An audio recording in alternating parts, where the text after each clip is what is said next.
შინაგანად ყოველთვის რაღაცა გაქვს, რომ აი მოლოდინის სულ გაქვს შიშის, აი მე რა იქნება.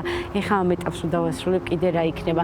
ბევრი აზრი გესმის, ბევრი ადამიანს ხვდები, ზოგს როგორი პრობლემა, ზოგს როგორი სირთულით და მე ბევრ რაღაცას ფიქრობ შენ თვითონაც, რომ აი ეს დაავადება ნეტას უწავა. მოშორდება, თუ კიდე მოვა. ამის შიში გაქვს შინაგანად ყოველთვის. მე ვარ ციკა გოგბერაშვილი, 45 წლის, ქუთაისიდან დაბადებული გაზრდილი. მაქვს დუდუს კიბო, მესამე სტადია, სიმსივნე. და გავდივარ კურნალობის ეტაპებს.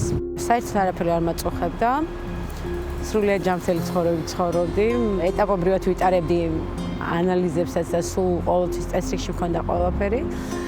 ერთ-ერთ საღამოს შევამჩნიე მკერდზე სიმაგრე. შემდეგ თქვი მეგობრებთან და სასწრაფოდ წამიყვანეს კლინიკაში, რომ გაგვერკვია რასთან მქონდა საქმე. და მოვიდა ის დიაგნოზი, რასაც არ ველოდით, არ მინდოდა დაჯერება, ვერ ხვდებოდი საერთოდ რა ხდებოდა ჩემ თავს. ყველა მემშვიდება, მეგობრებიდან დაწყებული ექიმები, აბსოლუტურად ყველა ცრემები მომდიოდა თვალებზე თავისი და მე ვნებდი, რომ აი აღარ იტირო 2 წელი ხარ, არ გიარტირო, თვითონ მომდიოდა ცრემლები.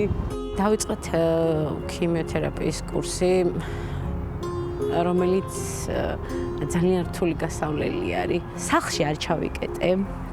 აქტიური ცხოვრებით გავაგრძელე ცხოვრება, მეგობრებიც, საქმიანობაც, ყველაფერი.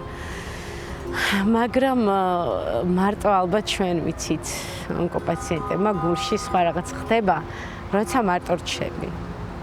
და ძალიან ძნელია, მაგ დროს ბევრ რაღაცას ფიქრობ. შიში ყოველთვის გაქვს შინაგანი, რომ ვიზუალური ცვლილება გაქვს, იცვლები, ხასიათიც გეცვლება, ბევრი რაღაც ტკივა იმ პროცედურების დროს, მაგრამ არ გინდა რომ ყველას მოახვიო შენი ტკივილი და მაქსიმალურად რაღაცნაირად შენში რჩება. როდესაც უკვე დავასრულე და დადგა ოპერაციის დრო, აი ოპერაციის შემდეგ ძალიან დეპრესია დამემართა, ჩავიკეტე. რადგან ცვლილება განიცადა ჩემმა სხეულმა და თითქოს აღარ მინდოდა გარეთ გასვლა.